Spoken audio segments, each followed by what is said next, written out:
جب اللہ نے فرشتوں سے کہا کہ ابراہیم میرا دوست ہے تو فرشتوں نے کہا کہ دوست بنایا تو اسی لیے اتنی نعمتوں سے نوازا ہے۔ اللہ نے فرمایا کہ ابراہیم میرے دوستی کے قابل ہے، جاؤ امتحان لے لو۔ فرشتے ابراہیم علیہ السلام کو آزمانے پہنچے، آپ کھیت پر بیٹھے تھے۔ ایک فرشتہ وہاں انسانی شکل میں بیٹھ کر تسبیح پڑھ کر اللہ کی شان بیان کرنے لگا۔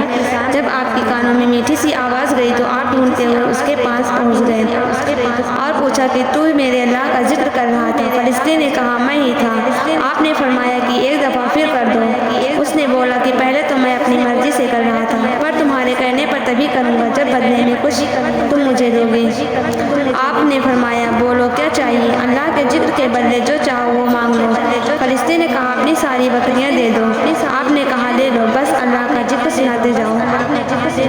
فرشتے نے پھر تسبیح پڑھنا شروع کی۔ آپ اللہ کی شان سنتے گئے اور کہتے گئے اور سناؤ۔ کچھ وقت میں فرشتہ چپ ہو گیا اور کہا کہ اتنی قیمت پر بس اتنا ہی سنا سکتا ہوں۔ آپ نے کہا تو میرے سارے جانور لے لو، بس ذکر سناتے جاؤ۔ ایسا کرتے ذکر کے بدلے میں آپ نے اپنی ساری گائے بھینسیں اونٹ سب دے دیے۔ پھر جب فرشتہ چپ ہوا تو آپ نے وجہ پوچھی۔ فرشتے نے کہا اب تمہارے پاس کچھ نہیں ہے، اب کیا دو گے؟